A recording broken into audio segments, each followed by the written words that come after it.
Səmərəli oruc necə tutulmalıdır? 1-ci fəsil. Oruc nədir? Səmərəli oruc necə tutulmalıdır? Əlinizdə tutduğunuz kitabın mövzusu budur. Bu vəz deyil, bir növ orucun müxtəlif aspektləri barədə praktiki təlimdir. İnsanların çoxunu bu sual düşündürür. Orucu necə tutmalıyam? Neçə müddət tutmalıyam? Neçə gündən bir oruc tutmalıyam? Orucu sona necə çatdırmalıyam? Məqsədimiz bu suallara cavab vermək və orucla əlaqəli bəzi anlaşılmazlıqlara aydınlıq gətirməkdir. Məncə ilk növbədə orucun nə olduğunu müəyyən eləməli, ona tərif verməliyik.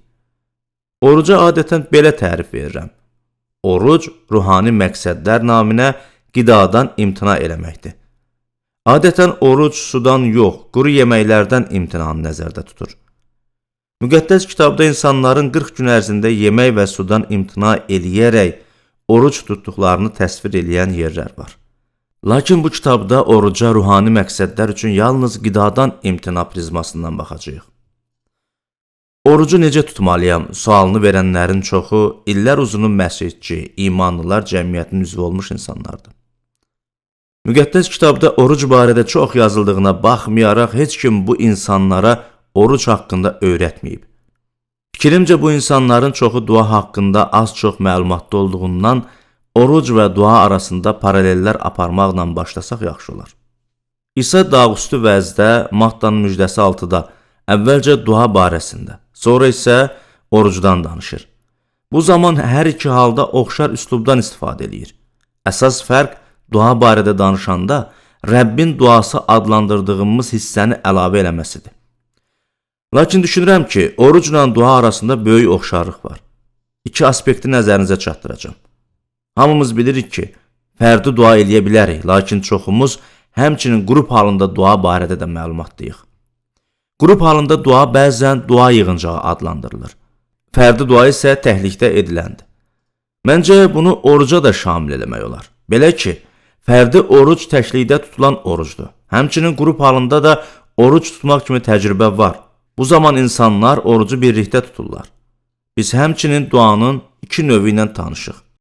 1. Hər gün müəyyən edilmiş vaxtda edilən adi dua və 2. Müqəddəs ruhun bizi yönəltdiyi və bunun üçün əlavə vaxt ayırdığımız xüsusi ehtiyaclar üçün dua. Eyni məsələ orucla bağlı da keçərlidir. Müntəzəm olaraq oruc tutmaq üçün vaxt ayrılmalıdır. Və mən düşünürəm ki, oruc intizamlı məsihçinin həyatında müntəzəm hal almalıdır. Lakin bundan başqa müqəddəs ruhun oruca xüsusi vaxt ayırmağımızı istədiyi vaxtlar olub. Beləliklə, dua ilə oruc arasında olan oxşarlığı gördük. Fərdi və qrupda dua olduğu kimi, fərdi və qrupda oruc tutmaq da var. Gündəlik və bəzən xüsusi dua elədiyimiz kimi, məsihçi həyatımızda həm müntəzəm olaraq oruc tutduğumuz günlər olmalıdır, həm də müqəddəs ruh bizi daha uzun müddətli oruca sövq eləyə bilər. Səmərəli oruc necə tutulmalıdır? 2-ci fəsil. Bütün məsihçilər oruc tutmalıdırlar. Müqəddəs kitaba, İsrail və imanlılar cəmiyyəti tarixinə müraciət eləsək, Allahın xalqının həyatında orucun müntəzəm olduğunu görərik. Əhd Ətiq dövründə Allah İsrail xalqından ən azı ildə bir dəfə, kəffarə günündə və digər hallarda kollektiv şəkildə oruc tutmağı tələb eləyirdi. Ayrı-ayrı adamlar, o cümlədən Musa, Davud və İsrailin bir çox padşahlarının oruc tutduğu və öz xalqlarını da oruc tutmağa çağırdığı barədə məlumatlar var. Həvarilərin işləri kitabında imanlılar cəmiyyətinin xüsusi ehtiyaclar üçün, xüsusən həvariləri xidmətə göndərəndə, həmçinin yerli icmalara başçı təyin eləyəndə tutduğu birgə oruc barədə yazı var. Həmçinin imanlılar cəmiyyətinin mötəbər ənənələri və tarixi mənbələr deməyə əsas verir ki, İlkin imanlılar cəmiyyəti bir neçə yüzyıl ardıcıl, müntəzəm olaraq həftədə 2 dəfə, çərşənbə və cümə günləri orucu tətbiq eləyib. Bu 2 gün adətən oruc tutmaq üçün seçilirdi. İlk metodistlər, John və Charles Wesleylər müntəzəm olaraq oruc tuturdular. Bu onların həyatında adi bir iş idi. Baxmayaraq ki, metodistlərin çoxu bu barədə heç nə eşitməmişdilər. Faktiki olaraq John Wesley hər çərşənbə və cümə günü saat 16:00-a dək oruc tutmayan bir kəsi metodist imanlılar cəmiyyətində xidmətə təyin eləməzdi. Başqa sözlə, Wesley oruca istənilən məscidçi xidmətçinin həyatı və nizam-intizamı üçün adi hal kimi baxırdı. Şəxsən mən orucun bərpa edilməsinin bir çox xidmətlərin və xidmətçilərin həyatlarını dəyişəcəyinə inanıram. Səmərəli oruc necə tutulmalıdır? 3-cü fəsil. Oruca necə hazırlaşmalı? Oruca hazırlaşmaq üçün ilk növbədə müvafiq əqli münasibət olmalıdır. Bu, orucun uğurlu olub olmayacağını müəyyən eləyir.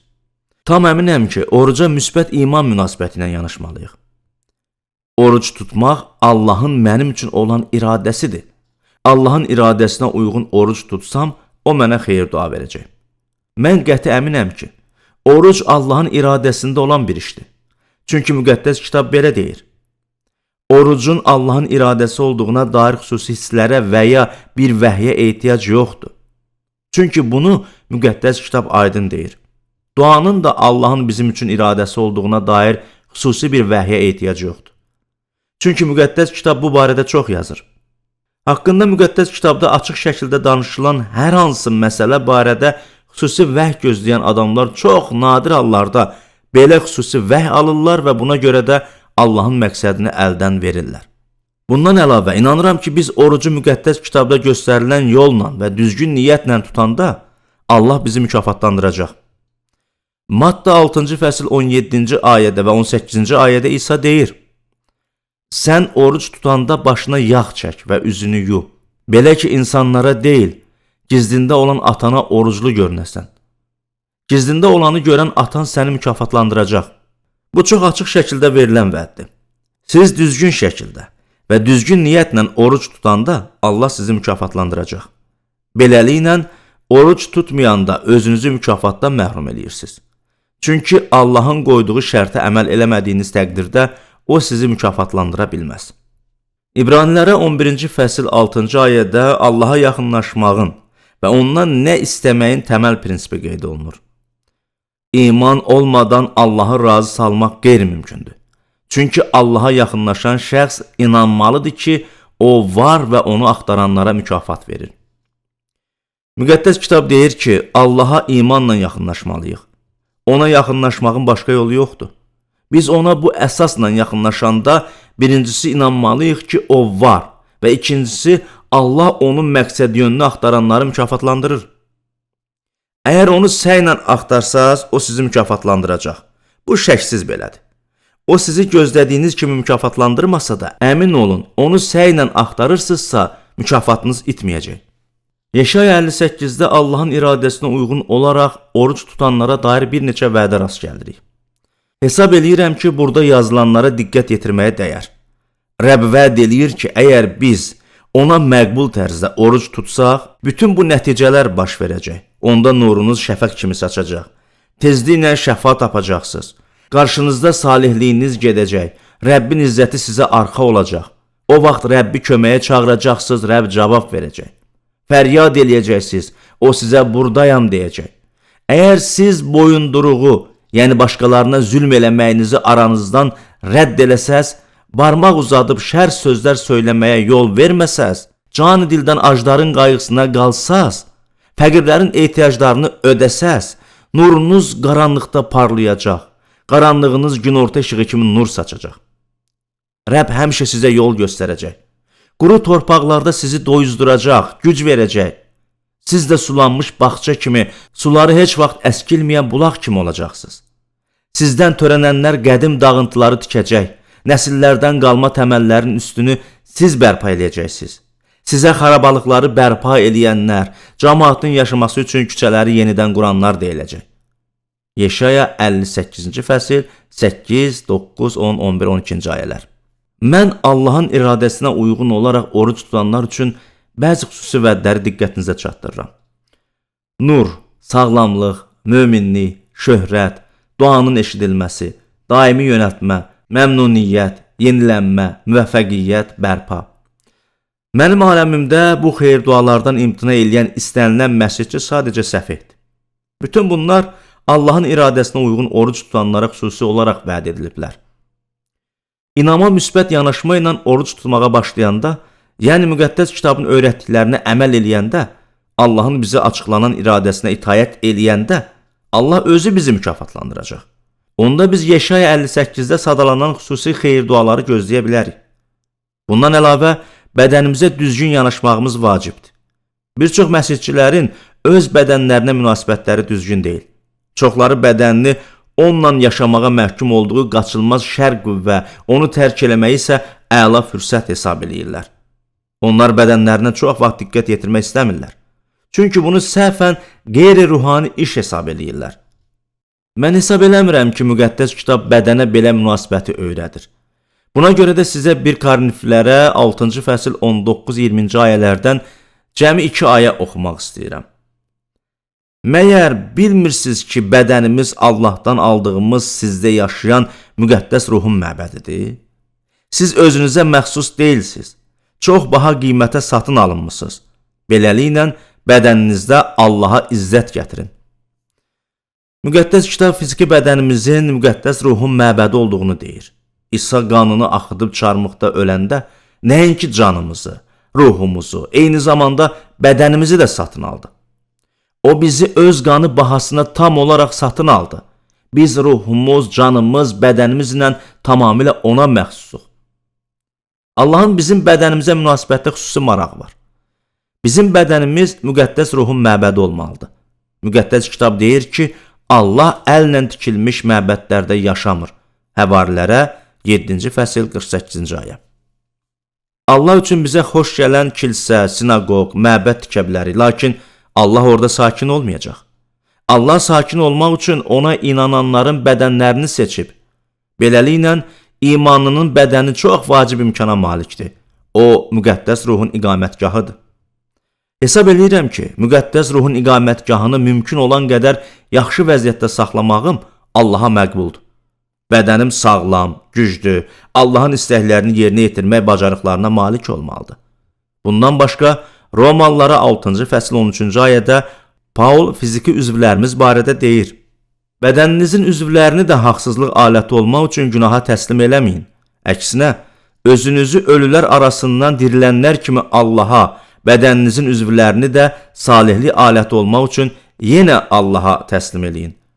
Buna görə də fiziki bədənimin müxtəlif üzvləri Allahın istifadə eləmək istədiyi alət və ya silah olmaq üçün yaradılıb. Onlar mənə yox, Allaha məxsusdular.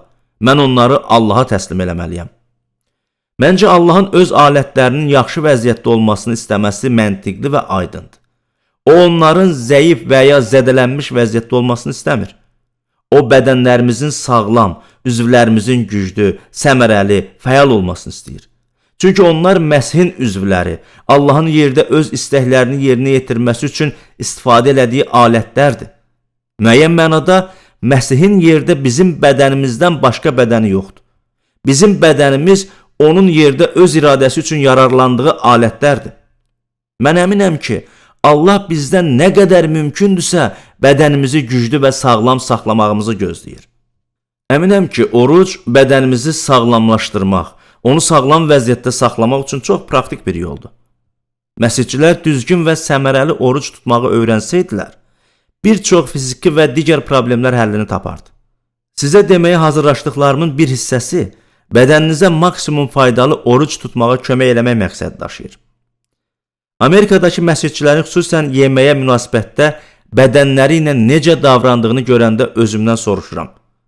Öz bədənləri ilə davrandıqları kimi avtomobilləri ilə də belə pis, yəni etinasız davransaydılar, onların maşınları hansı vəziyyətdə olardı? Belə bir nəticəyə gəlirəm ki, bir çoxlarının avtomobili sadəcə sıradan çıxardı. Bizim bədənimiz avtomobillərdən daha dözümlüdür. Mən şəxsən düşünürəm ki, bədənimizlə ən azından avtomobillərimizlə davrandığımız kimi qayğı və diqqətlə rəftar eləməliyik. Hətta deyərdim ki, bədənimizə daha çox qayğı göstərməliyik. Çünki $20.000 yeni avtomobil almaq olar, lakin yeni bədən almaq qeyri-mümkündür. Siz hətta bir göz belə ala bilməzsiniz. Sağlam bədənin dəyəri pulla ölçülmür. Məsihçilərin əsas problemlərindən biri sağlam bədəni dəyərləndirə bilməmələrindədir. Orucun fiziki aspektlərinə münasibətdə bəzi insanlar ehtiyatlı olmalıdırlar. Xüsusi fiziki problemlərdən, məsələn, diabet və ya vərəmdən əziyyət çəkirsinizsə, yaxud müntəzəm olaraq hər hansı dərman qəbul eləyirsinizsə, oruc tuta bilərsiniz ya yox, bu barədə həkimlə məsləhətləşməlisiniz. Bəzi insanlar oruc tuta bilməzlər. Məsələn, şəkərdən əziyyət çəkənlər oruc tuta bilməzlər. Çünki onlar öz bədənlərində bəzi maddələri müəyyən səviyyədə saxlamalıdırlar. Hesab eləyirəm ki, belə hallarda digər məsihçilər oruc tuta bilməyənlər üçün oruc tutmalıdırlar. Səmərəli oruc necə tutulmalıdır? 4-cü fəsil. Orucun məqsədi nədir? Gəlin orucun məqsədləri barədə danışaq. Kimsə bir dəfə demişdi, əgər məqsədin yoxdursa, nəticən də olmayacaq. Oruca başlayanda məqsədimiz olmalıdır. Biz bir çox yaxşı, müqəddəs kitaba müvafiq səbəblər tapa bilərik. Onlardan bəzilərini şəxsi təcrübəmdən çıxış eləyərək sizlə bölüşəcəm. İlk növbədə müqəddəs kitaba görə orucun məqsədlərindən biri Allahın qarşısında özümüzü itayətkar eləməkdir. Davud belə deyib, ruhumu orucla itayətkar eləyirəm. Zəbur 35-13. Bir dəfəlik anlamalıyıq ki, itayətkarlıq emosiya deyil, nə isə dumanlı bir şey yox, müəyyən bir şeydir. Allah bizi itayətkar eləməyəcək, çünki o bizə özümüzü itayətkar eləməyi tapşırıb. Öz təcrübəmdən bunu bilirəm ki, düzgün amalla və imanla oruc tutanda özümü itayətkar eləyə bilərəm. Özümü itayətkar eləyəndə Allah məni ucaldır. Bu prinsip müqəddəs kitabda qırmızı xəttlə keçir. Kim özünü yüksəldərsə aşağı tutulacaq və kim özünü aşağı tutarsa yüksəldiləcək. Matta 23-cü fəsil 12-ci ayə. Bu seçimi biz eləməliyik. Alçalmaq istəyərəmmi? Onda özümü ucalda bilərəm. Ucaldılmaq istəyərəmmi? Onda itayətkar olmalıyam. Oruc imanlının özünü itayətkar elədiyi müqəddəs kitaba əsaslanan əsas yoldur. Oruc tutmaq üçün digər əsas Allaha yaxınlaşmaqdır. Müqəddəs kitabda deyilir, Allaha yaxınlaşın, o da sizə yaxınlaşacaq. Yaqub 3-cü fəsil 8-ci ayə. Oruc tutmaq üçün daha bir səbəb odur ki, oruc Allahın sözünü anlamağa kömək eləyir. Çox illik təcrübəm nəticəsində belə qənaətə gəldim ki, oruc zamanı Allahı axtaranda o mənə öz sözünü daha dərindən anladır. Oruc tutmaq üçün daha bir vacib səbəb həyatınla bağlı Allahın iradəsini bilməyindir. Ondan məsləhət almaqdır. Ezra 8:21-də deyilir, Allahımızın qarşısında özümüzü aşağı tutub ondan özümüz, övladlarımız və bütün malımız üçün təhlükəsiz yol diləməkdən ötürü Ahava çayı yanında oruc elan elədim. Yenə də şəxsi təcrübəmdən şəhadət eləyə bilərəm ki, hər dəfə özümü orucla itayətkar eləyəndə, onun məsləhətini axtaranda o məni ən doğru yola yönəldir. Mən bunu bir sıra vəziyyətlərdə, ölkədən ölkəyə köçəndə, həmçinin fəaliyyət sahəmi, xidmətimin növünü dəyişməklə bağlı qərar verəndə sınamışam. Aşkar eləmişəm ki, itayətkarlıqla Allahın başçılığı axtarışında olanda oruca və duaya vaxt ayırsaq, duada istədiyimizi əldə eləyə bilərik. Oruc tutmaq üçün daha bir vacib səbəb şəfa axtarışıdır. Yeşaya 58-ci fəslin 8-ci ayəsində deyilir, tezliklə şəfa tapacaqsınız. Bu həmçinin murdar ruhlardan təmizlənməyə də aiddir. İsa bir dəfə xüsusi növ murdar ruhlar haqqında deyib, bu nəsil oruc və dua vasitəsilə qovular. Matta 17-ci fəsil 21-ci ayə. İsa özü şəfa vermə və cinlərdən azad etmə xidmətinə başlamadan əvvəl 40 gün oruc tutdu. Həmçinin xüsusi böhran hallarında və ya adi yolla həll eləməyi mümkün olmadığı hər hansı böyük problemlər meydana gələrkən Allahın müdaxiləsinə ehtiyac duyduqda oruc tuta bilərik. Müqəddəs kitabda belə nümunələr çoxdur. 2 Salnamələr 20-də Yehoşafat və Yəhudi xalqı adi hərbi üsullarla öhdəsindən gəlməyə mümkün olmadığı hücuma keçən ordu ilə üz-üzə qalmışdılar. Onlar Allah qarşısında itaətkar olub bir yerə toplaşaraq oruc tutdular. Allah onlara hücum eləyənlərin öhdəsindən gəldi. Onlar heç bir silahdan istifadə eləmədilər. Allah onların düşmənlərini məhv elədi. Mən inanmıram ki, Allahın xüsusi seçilmiş sevimliləri var. Tam əminəm ki, biz də ona belə tapınsaq, o bizim də həyatımıza belə müdaxilə eləməyə hazırdır. Oruc tutmaq üçün başqa bir səbəb başqalarına dair xahiş və dua imkanıdır. Xilas olmayan qohumlarının dərdi ilə bağlı yanıma çox adam gəlir və onlar soruşurlar, qohumumun xilas ola bilməsi üçün nə edə bilərəm? Mən onlara belə cavab verirəm. Xilas olmayan ərinizə və ya oğlunuza, qızınıza görə nə vaxtsa oruc tutub dua eləmisiniz? Şəxsi qurbana, yaxınlarınız üçün kifayət qədər səy göstərməyə hazırsınızmı? Allahın orucla müşayiət olunan, xilas olmayan qohumlar üçün edilən duaları eşitdiyi barədə deyilənləri təsdiqləyən çoxlu fakt var. Müəyyən bir dövr ərzində bir gündən çox oruc tutmağa hazırlaşırsınızsa və ya oruc tutmaq üçün xüsusi məqsədiniz varsa, nəyə görə oruc tutduğunuzun və tarixin qeyd edildiyi siyahıya sahib olsanız pis olmaz. Çox şadam ki, uzun illər əvvəl 1950-ci illərdə mən bunu bir neçə dəfə eləmişəm. İndiyədək həmin siyahılar məndə qalır. Onlara nəzər yetirdikdə nəyə görə oruc tutmuşdumsa, çoxunun həyata keçdiyini görəndə heyrətlənirəm. Onların çoxu olduqca əhəmiyyətli idi. Bir misal çəkəcəm. Anamın xilası üçün oruc tutub dua eləmişəm və uzun illər keçdikdən sonra Allah onu son anda çox aşkar və dramatik şəkildə xilas elədi. O xilasın möcüzəvi həzzini yaşadı və bu məni əmin eləmək üçün bir işarə idi. Beləliklə dua eləyərkən oruc tutmağa dəyər. Bu sihalara baxanda dualarıma verdiyi ecazkar cavablara görə Allaha həmd eləyirəm. Dua siyahısı sizin dua həyatınız üçün yaxşı ideya ola bilər. Mən demirəm ki, bu hamı üçün vacibdir. Lakin belə addım atsaz, elə bir gün gələcək ki, dualarınıza cavab verdiyinə görə Allaha təşəkkür eləyəcəksiniz. Səmərəli oruc necə tutulmalıdır? 5-ci fəsil. Orucu neçə gün tutmalı? İndi isə orucun müddəti barədə danışacağıq. Məndən sizə məsləhət.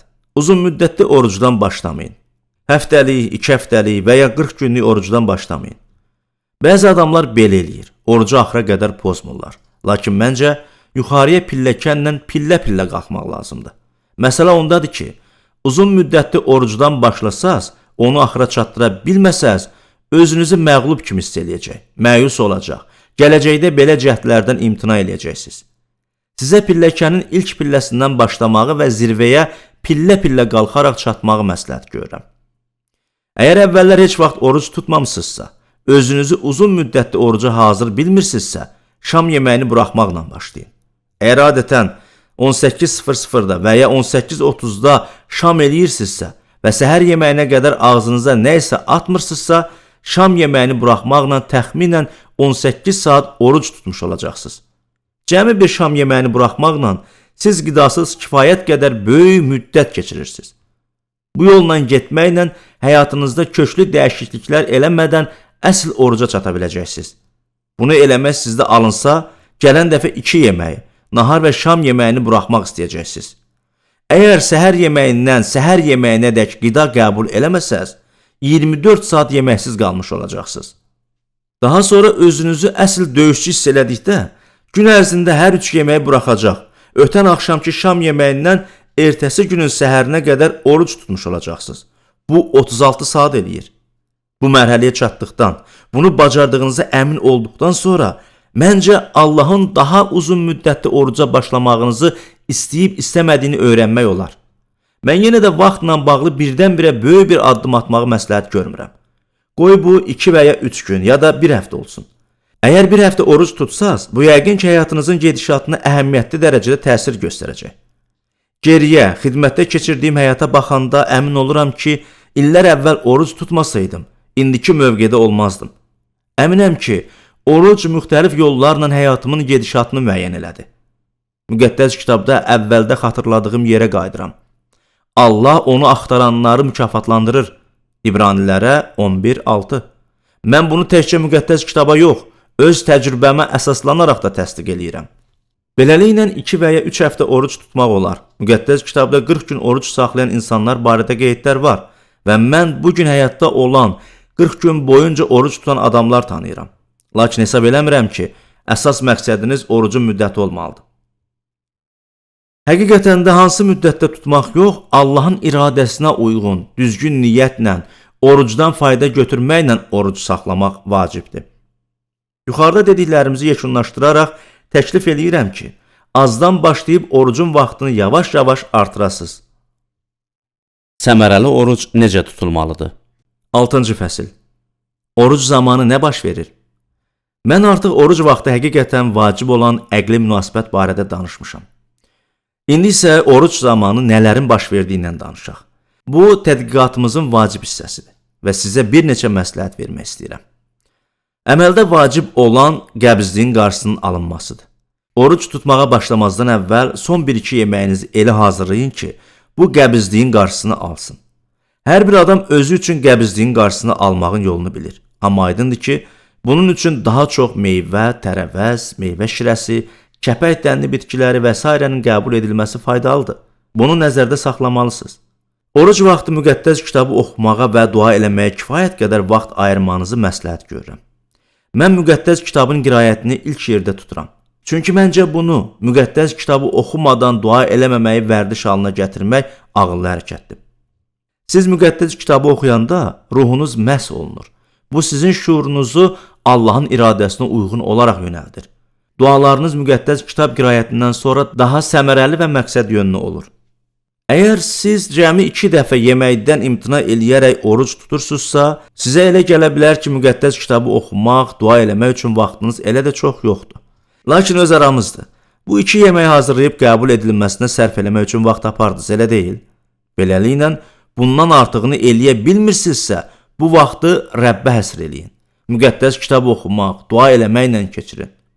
İkincisi, özünüzü ruhani hücumlardan qoruyun. Orucda əsl qurban qidadan imtina deyil. Məsələ ondadır ki, müəyyən ehtiyaclar üçün duada və orucda Allahı axtarmağa başlayanda İblis sizə qarşı əlavə ruhani qüvvələri səfərbər eləyəcək. Üzərinizdə qəribə təzyiq, şübhə, qorxu, tənhalıq hiss edə bilərsiniz. Siz özünüzü qaranlıqda hiss eləyə və ya adətən məscidçi həyatında sizi müşayiət eləyən sevinç, sülh və xoşbəxtlik hissini itirə bilərsiniz. Bu baş versə narahat olmayın. Əslində bu, İblisin sizə gizli təriflərindən biridir. Bu o deməkdir ki, onu narahat eləməyə başlayırsınız və o sizin məqsədlərinizə nail olmağınızın qarşısını almaq istədikdə özündən çıxır. Bu emosiyalara uymayın. Hisslərə sizi idarə eləməyə imkan verməyin. Özünüz üçün Allah sözünün əsas həqiqətini tam olaraq bir dəfəlik aydınlaşdırın.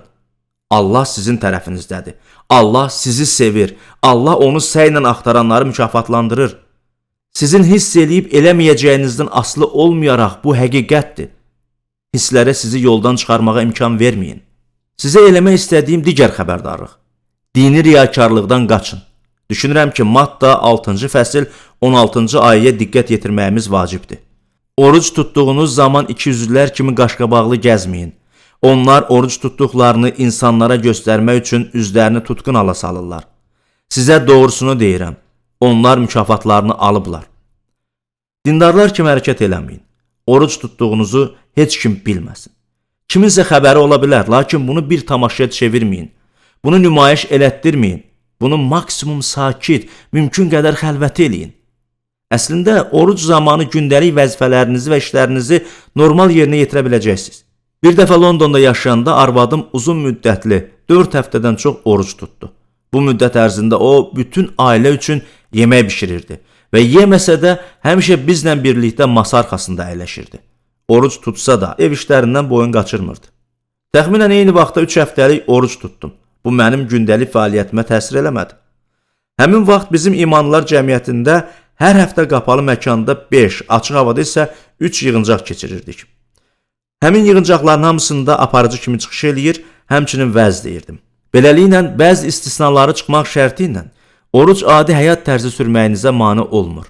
Faktiki olaraq bir müddət sonra görəcəksiniz ki, yemək yediyiniz günlərlə müqayisədə oruc vaxtı daha çox işləyə bilirsiniz. Beləliklə, orucunuzu şoya çevirməyin. Sadəcə mümkün olan qədər vəzifələrinizi yerinə yetirin. Səmərəli oruc necə tutulmalıdır? 7-ci fəsil. Bəs xoşa gəlməz fiziki reaksiyalar necə olsun? İndi isə insanları daha çox düşündürən məsələ. Xoşa gəlməz fiziki reaksiyalar barədə. Aktiv həyat tərzi səbəbindən bəzi insanlar orucun əvvəlində müxtəlif fiziki reaksiyalarla üzləşəcəklər. Ən çox yayılmışı baş ağrıları, onlar müxtəlif ola bilərlər. Baş gicəllənmə və ürəkbulanmadır. Mən tibbi ekspert deyiləm, lakin bunu reaksiyaları tibbi nöqteyi nəzərdən öyrənən insanlar bildirirlər ki, oruc vaxtı yeməyin həzminə xərclənən enerji bədənin digər hissələrinə keçərək onları təmizləyir.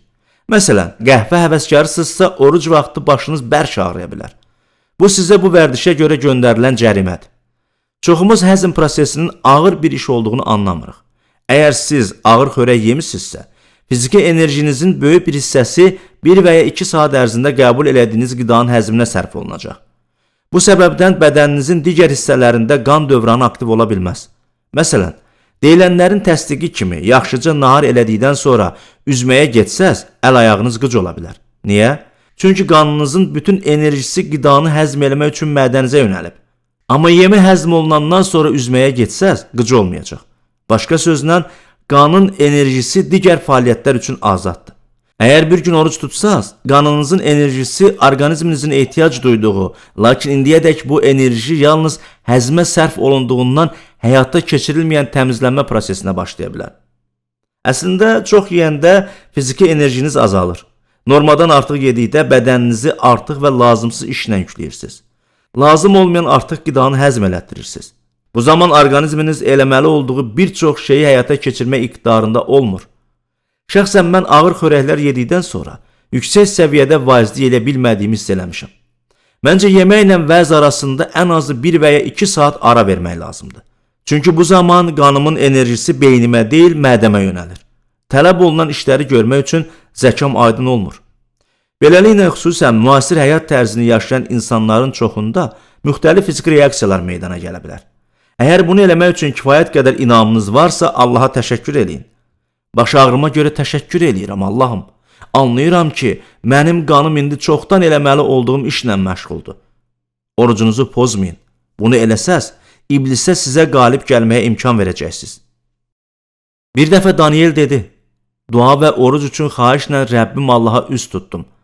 Danielin kitabı 9-cu fəsil 3-cü ayə. Oruc tutanda Allaha üz tutun. Əvvəlcədən bunu eləyəcəyinizə dair qərar qəbul eləyərək qətiyyət göstərin.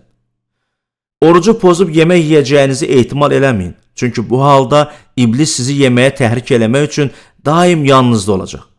Bugün yeməməyə qəti qərar versəz və zehninizdə yemək yemək ehtimalını istisna eləsəz, orucu daha rahat başa vuracaqsınız. Yemək vaxtlarında acından ağrı hiss eləyə bilərsiniz. Lakin bu sizin qidaya ehtiyacınızdan irəli gəlmir. Sadəcə mədəniz adət elədiyini anlamaq istəyir. Təxminən 1 saat sonra hiss eləyəcəksiniz ki, bir tikə belə yeməsəz də, aclıq hissindən əsər əlamət qalmayıb. Bu sadəcə vərdiş idi. Sadəcə mədəniz zəngli saat kimi müəyyən vaxt üçün qurulmuşdu. Mədənizi tovlamaq istəyirsinizsə, 2 stəkan su için. Mədənizi su ilə dolduran kimi o sakitləşəcək. O düşünəcək ki, müəyyən miqdarda qida qəbul edib və etirazını dayandıracaq. Əgər fiziki reaksiyalar sizə rahatlıq verməsə, bütün işlərinizi kənara qoyun, uzanıb dincəlin. Bu da pis deyil. Əgər işdə olduğunuz üçün bunu eləyə bilmirsinizsə, başqa yol seçin və ya orucu başqa günə keçirin. Əgər fiziki reaksiyalar dözülməz vəziyyət yaratsalar, məsləhət görürəm ki, oruca fasilə verib orqanizmə bərpa olunmaq üçün vaxt ayırasınız. Bundan sonra yenidən cəhd eləyin. Növbəti dəfə siz xeyli təəccüblənə bilərsiniz. Belə ki, hər hansı reaksiya çətin ki, bir də təkrarlansın. Oruc həm ruhani, həm də fiziki problemlərinizi aşkar edir. Buna görə də onlar üzə çıxanda orucu ittiham eləməyin. Bunun əvəzinə oruc əvvəldən mövcud olan problemlərinizi aşkar elədiyi üçün Allaha şükür eləyin. Əgər oruc nəticəsində kəskin emosional, ruhani və ya fiziki problemləriniz üzə çıxırsa, bu barədə imanlılar cəmiyyətinin bir xidmətçisi və ya həkimlə bölüşsəz pis olmaz. Səmərəli oruc necə tutulmalıdır? 8-ci fəsil. Orucdan fiziki olaraq maksimum necə faydalanmaq olar? Əgər orucdan maksimum fiziki fayda götürmək istəyirsinizsə, bu zaman sizə bir neçə şey kömək eləyə bilər. 1. Çox dincəlin. İstirahətə çox vaxt ayırın. Siz həm yataqda uzanan yerdə, həm də dizi üstə dua eləyə bilərsiniz. 2. Yüngül idman hərəkətləri eləyin və təmiz hava qəbul eləyin. Hiss eləyirəm ki, gəzinti zamanı dua eləmək asandır.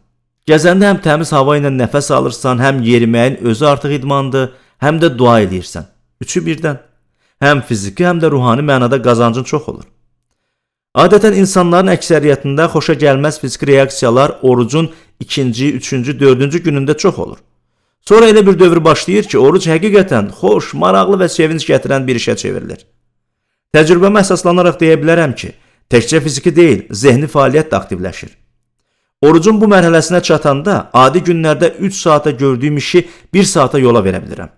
Bədənim hələ də yüngül zəifliklə müşahidə olunan etirazı davam elətdirsə də, zəkam daha aydın olur. 3. Oruc tutanda daha çox maye qəbul eləmək lazımdır. Belə ki, maye bədəninizi təmizləməyə kömək eləyir.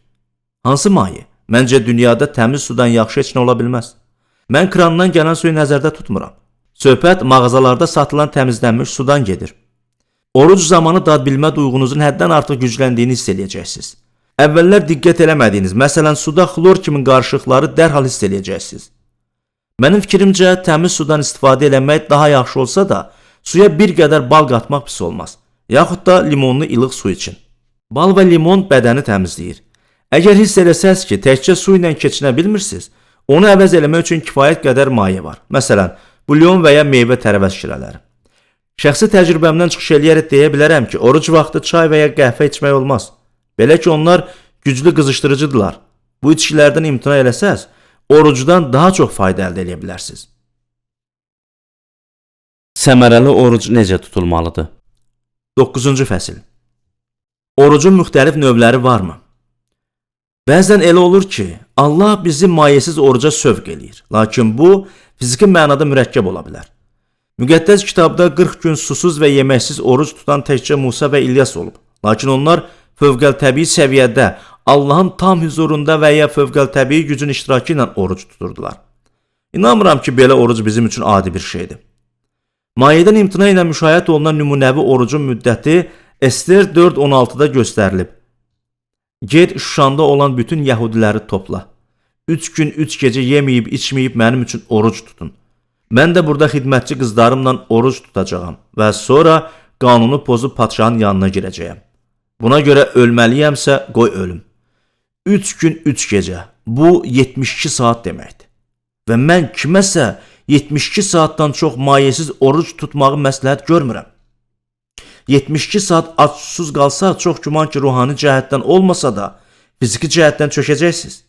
Amma şəhadət eləyə bilərəm ki, 2 dəfə susuz və yeməksiz 72 saatlıq oruc tutmuşam. Allah mənə xeyir dua verib. Belə bir orucu 3 gündən çox tutmağı heç kimə məsləhət eləmirəm. Fiziki cəhətdən bu təhlükəli ola bilər. Məncə həkimlər bunu təsdiqləyərlər. Daha bir praktiki detal barədə də danışaq. Oruc tutanda bağırsaqlarınız fəaliyyətini dayandırır. Amma lap əvvəldən qəbzliyin qarşısını almağa çalışsaz, bu barədə narahat olmağa dəyməz. Yenidən yeməyə başlayanda bağırsaqlarınız fəaliyyətini bərpa eləyəcək. Düzgün qidalanmağa başlasaz, bağırsaqlarınızı tam şəkildə təmizlədiyinizi və onların orucun əvvəlindəkindən daha yaxşı vəziyyətdə olduğunu aşkar eləyəcəksiniz. Oruc vaxtı bağırsaqlarınız işləmirsə, narahat olmayın. Onlar bəzən işləyəcək, bəzən də yox. Aydındır ki, uzun müddət oruc tutanda və oruca başlamazdan əvvəl bağırsaqlarınızı təmizləmisinizsə, müəyyən müddətdən sonra həzm üçün qida daxil olmadığından bağırsağınızın hərəkəti də olmayacaq. Müqəddəs kitabda qismən oruc adlandıra biləcəyim bir nümunə var. Başqa sözlə, siz nə isə yeyirsiniz, amma çox yemirsiniz. Daniel 10-cu fəsil 2-3-cü ayədə deyilir. O günlər mən Daniel 3 həftə yas tutdum. 3 həftə bitənə qədər mən dadlı yemək yemədim. Ət və şərab dilimə dəymədi. Heç bir ətirli yağ sürtmədim. Bu əsl oruc deyildi. Bu mənim qismən oruc adlandırdığım həmin məsələdir. O nə ət, nə desert yeyirdi. Yediyi sadə, adi qida idi. Danielin orucu matəmin bir növü idi. Müqəddəs kitabda oruc və matəm bir-birinə sıx bağlıdırlar. Ruhani matəmə Allah xeyir dua verməyi vəd edir. Siyonda yas tutanlar bəxtiyardır, çünki təsəlli tapacaqlar. Ola bilsin Daniel kimi qismən oruca daxil olduğunuz vaxtlar olacaq. Bir neçə il əvvəl Yaponiyada misioner olaraq xidmət edən katolik keşişlə rastlaşdım. O, bir qrup keşişlə Amerika Birləşmiş Ştatlarındakı şəhərlərdən birində bütün din xadimləri üçün 40 gün oruc tutmuşdu. Bu məni həqiqətən çox ruhlandırdı. Bəzi din xadimləri 40 gün, digərləri isə bu misioner kimi orada cəmi bir neçə həftə olmuşdular. Onlar oruc üçün vaxt ayırıb bütün işlərini kənara qoyub, Roma Katolik kilsəsinin bütün din xadimləri üçün Allaha dua eləyərək onu axtarıblar. Misioner keşişin sözlərinə görə bu zaman onlar özlərini çox xoşbəxt hesab ediblər. Bir dəfəlik anlamaq lazımdır ki, burada qeyri-adi heç nə yoxdur. Bütün bunlar bugün də baş verir və protestantlar bunu eləməsə belə katoliklər eləyəcəklər. İndicə gətirdiyimiz nümunə oruc barəsində daha bir həqiqəti göz önünə gətirir. Əgər bir qrup adam birlikdə oruc tutmağa qərar verirsə, düşünürəm ki, hərdən bir yerə yığışıb dua eləyərək Allahı axtarmalıdırlar.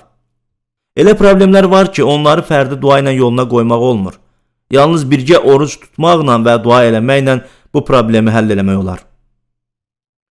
Səmərəli oruc necə tutulmalıdır? 10-cu fəsil. Şənbə və oruc. Allah üçün vaxt ayırmaq orucun çərçivəsindən kənara çıxan vacib məqamdır. Yeşayanın kitabının 58-ci fəslində Allahın iradəsinə uyğun oruc tutan şəxslərin vəd edilən xeyir-duanı alacaqları barədə danışmışdıq. Yeşaya 58-in ilk 12 ayəsi oruc barədə danışır. Sonuncu 2 ayə Allahın şənbəsinin yerinə yetirilməsi barədədir. Mən onların bir-birinə əlaqəli olduğunu əminəm. Yeşaya 58-dən 2 sonuncu ayəni oxuyacağım. Şənbə günündə büdrəməsəz, müqəddəs günümdə istədiyinizi eləməsəz, şənbə günündə büdrəməsəniz, müqəddəs günümdə istədiyinizi eləməsəniz, şənbə gününü şən gün, Rəbbin müqəddəs gününü şərəfli gün adlandırsanız, öz yolunuzla getməməyindən, istədiyinizi əldə eləməməyindən, boşboğazlıqla məşğul olmamağından, o günü əziz tutsanız, Rəbb ilə ünsiyyətdən zövq alacaqsınız. O zaman mən sizi yeryüzünün yüksək yerlərinə çıxaracağam. Atanız Yaqubun payından dadacaqsınız. Bu sözlər Rəbbin ağzından çıxıb. 13 və 14-cü ayələrdə. Mən bu 2 ayənin oruc haqqında olan 12 ayədən sonra təsadüfi gəlmədiyini əminəm. Sizə deyim ki, məscidçilərdən Yəhudi şənbəsini yerinə yetirməyin tələb olunduğuna inanmıram. Həmçinin ona da inanmıram ki, bazar günündə şənbə var. Mən şənbənin şənbə olduğuna inanıram. Yəhudilərdən şənbəyə əməl eləmələri tələb olunurdu. Lakin məscidçi qanuna tabe deyil və onlardan şənbəyə əməl eləmək tələb olunmur. Bu mənim şəxsi qənaətimdir. İbranilərə məktubda deyilir, Allahın xalqı üçün hələ də bir istirahət qalır. İbranilərə 4:9. Şənbənin əsas mahiyyəti istirahət və bütün işlərdən uzaq olmaqdır. Əminəm ki, bütün işlərdən uzaqlaşmaqla orucu birləşdirmək faydalıdır. Orta Amerikalı ya işləyir, ya da evdə ailəsi ilə məşğuldur. Ya paralel olaraq ikinci işdə çalışır, ya da başı hər hansı əyləncəyə qarışıb. Lakin əslində, ən böyük ruhani xeyir-dua sadəcə dincələrək Allahdan gözləmək və heç nə ilə məşğul olmamaqdır. Düşünürəm ki, bu müqəddəs kitabın prinsipidir. Allah İsraili vəd edilmiş torpağa gətirəndə onlara dedi, 6 il tarlanı ək, üzümlüyün budaqlarını kəs və məhsulunu yığ. 7-ci ildə isə torpaq şənbə günü kimi dincə qoyulsun. Bu, Rəbbin dinclik ilidir. Bu il sən nə tarlanı ək, nə də üzümlüyünü buda. Biçinindən düşən toxumdan bitən məhsulu biçmə və kəsilməmiş tənəklərdən salxımları yığma. Bu, torpaq üçün dinclik ili olsun. Levillərə 25-ci fəsil 2-dən 7-yə qədər olan ayələr. İsrailin vəd edilmiş torpaqda olduğu bütün bu müddət ərzində onlar bu tapşırığı əməl eləmədilər. Allah onlara xəbərdarlıq elədi. Dediyimi əməl eləməsəz, sizi bu torpaqdan qovacam ki, torpaq sizsiz özü dincələ bilsin. Mən sizə cəza xəbərdarlığı haqqında oxumaq istəyirəm. Sizi isə millətlər arasında səpələyəcəyəm və arxanızca qılıncla düşəcəyəm. Torpağınız viranəliyə, şəhərləriniz xarabalığa dönəcək. O zaman ölkə viran qalacaq. Siz isə düşmən torpağında yaşayacaqsınız. Bütün bu vaxt ərzində ölkə dinclik illərini qeyd eləyəcək. Yalnız o vaxt ölkə dinclik illərini qeyd eləyərək şadlanacaq. Orada yaşadığınız dinclik illərində görmədiyi dincliyi ölkə viran qalan bütün müddətdə görəcək. Levillər 26-cı fəsil 33, 34, 35-ci ayələr. Başqa sözlə İsrail torpaq üçün şənbəni yerinə yetirməkdən imtina elədi. Allah dedi, yaxşı, mən sizi bu torpaqdan çıxaracağam və yer üzərində görülən işdən azad olacaq. Lakin siz olmadığınız müddətdə bütün şənbələrə malik olacaq. Çünki bu torpaqda olanda siz şənbələrə əməl eləmirdiniz. Görürəm ki, Allah məscidçilərə münasibətdə də belə eləyir. Biz Allah namına elə məşğul və fəalıq ki, Allah məzuniyyət götür, rahatdan, istirahət elə, biraz da tək qal, işlərdən uzaqlaş. Sənə o qədər sözüm var ki, deyəndə çox məşğul olduğumuzdan onu eşitmirik. Çoxlu adam tanıyıram ki, Allah onlara dəfələrlə deyib və xəbərdarlıq eləyib, lakin onlar dinləməyiblər. Onda Allah deyib, yaxşı, ömrünün 12 ayını xəstəxana çarpayısında keçir. Onda məcbur dincələcəksən. Məcburən yox, könüllü dincəlmək gərəkdir. Şəxsən mən bunu eləyirəm. Məncə istirahət, dincəlmək, Allahdan gözləməyə vaxt ayırmaq və bunu çox vaxt orucla birgə eləmək vacibdir. Onda sizin ruhunuz və mədəniz dincələcək. Bütün bədəniniz, tam olaraq şəxsiyyətiniz dincələcək. Allah kəffarə günündə həm istirahət eləməyi, həm də oruc tutmağı təyin edib. Levillərə 16-cı fəsil 29-dan 31-ə qədər olan ayələrdə kəffarə gününün tələbləri təsvir edilir. Bu sizin üçün əbədi bir qayda olsun. 7-ci ayın 10-cu günündə özünüzü hər şeydən məhrum eləyib heç bir iş görməyin. Həm yerliləriniz, həm də aranızda yaşayan yadellilər belə eləsin. Çünki o gün sizin üçün kəffara olunacaq ki, siz pak olasınız və Rəbbin huzurunda bütün günahlarınızdan təmizlənəcəksiniz. O gün sizin üçün şənbə gününə oxşar istirahət günüdür. Özünüzü hər şeydən məhrum eləyin. Bu əbədi qayda olsun. Kahinin öz vəzifəsi vardı. O, xalqın günahlarının bağışlanması üçün qurbanın qanı ilə ən müqəddəs yerə daxil olmalı idi. Xalqın isə öz vəzifələri vardı. 1. Oruc tutmaq və 2. İş görməmək. Mənə elə gəlir ki, Rəbb bizə bu iki məqamı yenə birləşdirməyə tapşırır. Oruc tutanda imkan daxilində digər fəaliyyətlərdən uzaqlaşmalıyıq. Vacib deyil ki, bütöv bir gün, heç olmasa yarım gün ayırıb həmin vaxtı Allaha həsr eləmək lazımdır. Qoy daim məşğul olan şuurumuz heç olmasa bir müddətlik vurnuxmağı dayandırsın.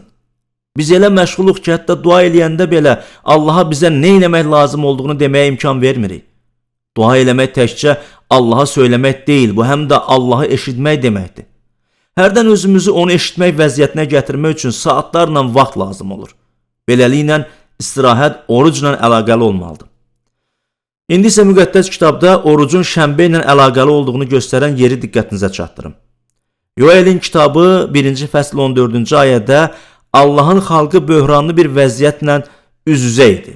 Onlar cavab tapa bilmirdilər və bu zaman Allah Yoel peyğəmbər vasitəsilə onlara dedi: Oruc üçün vaxt təyin eləyin, təntənəli toplantı çağırın, ağsaqqalları, ölkənin bütün əhalisini Allahımız Rəbbin evinə yığın, Rəbbə fəryad qoparın.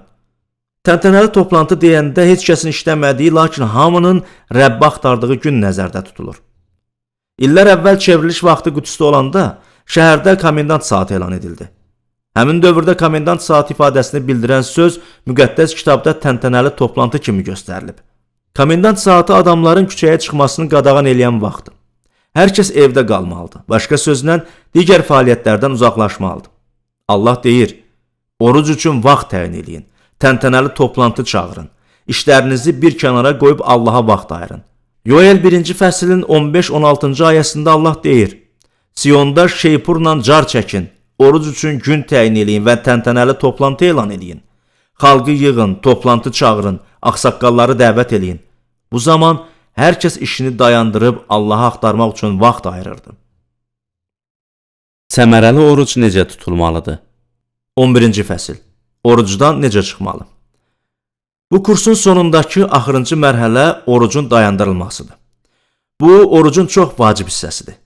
Orucu düşünmədən necə gəldi sona versəz, bu dövr ərzində qazandıqlarınızın böyük bir hissəsini itirə bilərsiniz. Səhər yeməyi ifadəsi ingilis dilində orucu sona çatdırmaq kimi səslənir. Yəni, orucu dayandırmaq üçün seçilən yemək.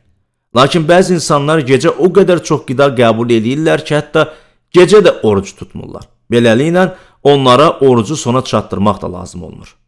Oruc qısa müddətli olsa belə, onu həmişə yüngül yeməklərlə açın. Bişmələr, qızarmış və ya ağır yeməklərlə orucu açmayın. Çiğ tərəvəz və ya meyvə ilə başlamaq məsləhətdir. Təcrübəmə əsaslanaraq deyə bilərəm ki, salatla, xüsusən də göyərti və ya kahı ilə başlasaz, bu bədəninizin güclü şəkildə təmizlənməsinə səbəb olacaq. Yedikləriniz bağırsaqlarınızı təmizləyəcək. Adətən orucumu belə bitirirəm. Özümüz üçün aydınlaşdırmalı olduğumuz növbəti məsələ, oruc nə qədər uzun müddətli olsa, bir o qədər mərhələli şəkildə sona çatdırılmalıdır. Kimsə deyib ki, orucdan çıxmağa oruca sərf elədiyimiz qədər vaxt sərf eləməliyik. Hesab eləmirəm ki, bu mütləq həqiqətdir. Lakin təcrübəm deyir ki, uzun müddət, 3 həftədən çox oruc saxlayanda mədəm uşaq mədəsi kimi olur. Orucdan sonra ehtiyatla qidalanırdım. Uşağı yedizdirirmiş kimi. Normal qidalanmaya təxminən bir həftəyə qayıdırdım. Bu zaman nəfsə hakim olmaq vacibdir. Oruca başlayanda ilk 2-3 gündən sonra daha aclıq hiss eləmirsiniz.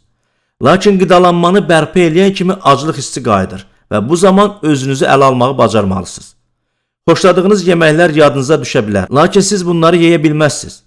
Oruca ağılsızlıqla və tələsik son verməklə orucun bədəninizə gətirdiyi fiziki faydaları məhv eləməkdən qaçın. Daha bir məqam. Oruc zamanı hətta bu 2 gün çəksə belə mədənizin həcmi kiçiləcək. Bundan sonra onu yenidən genişləndirmə istəyi ağılsızlıq olardı. Qərb sivilizasiyasındakı insanların çoxunun mədəsi həddən artıq dartılmış formadadır. Orucdan sonra yenidən qidalanmağa başlayanda aşkar eləyəcəksiniz ki, əvvəlkindən tez doyursunuz. Vərdişiniz yeməyi axıra qədər yeməyi diktə eləsə də müdrikliyiniz deyəcək: bəsdir, kifayət qədər yedin.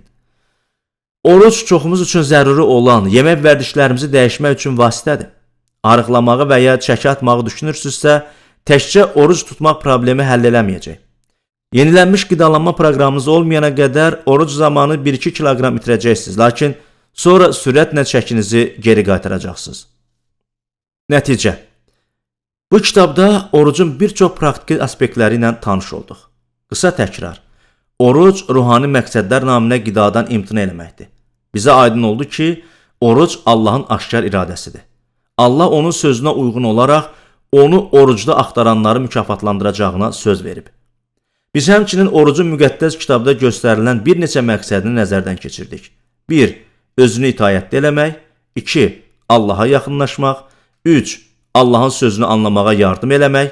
4. Allahın iradəsini aşkar eləmək və həyatımıza aid olunan məsləhət almaq. 5. Şəfa almaq və bəd ruhlardan azad olmaq. 6. Böhranlı vəziyyətlərdə və ya adi yolla həlli mümkün olmayan bəzi problemlər meydana gəldikdə Allahın müdaxiləsini axtarmaq.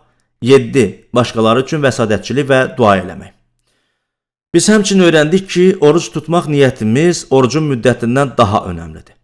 Əvvəllər oruc tutmayanlar qısa müddətli orucdan başlayaraq tədricən artırsalar düzgün olar. Oruc zamanı müqəddəs kitabın öyrənilməsi və dua üçün əlavə vaxt ayırmalıyıq. Özümüzü ruhani hücumlardan qorumalı, dini özünün reklamı istisna eləməliyik. Onu da qeyd elədik ki, müasir həyat tərzi səbəbindən insanların çoxu orucun ilkin mərhələlərində bəzi fiziki reaksiyalarla üzləşə bilərlər. Belə reaksiyalar qanınızın bədəninizin müxtəlif hissələrində təmizləyici fəaliyyətdə olduğunun göstəricisidir. Biz həmçinin orucla istirahəti və Allah axtarışını birləşdirməyi məsləhət edərək orucla şənbə arasında oxşarlığı göstərdik. Və nəhayət, biz orucdan maksimum fayda götürmək üçün onu necə sona çatdırmaq barədə danışdıq. Oruc bizim vəzifəmiz və bir məsihçi kimi imtiyazımızdır. Gəlin Allahın çağırışına cavab verək. Onun onu səylə axtaranları mükafatlandıracağına dair verdiyi sözə əməl eləyəcəyinə inanaraq fərdi və birlikdə oruc tutub dua eləyək.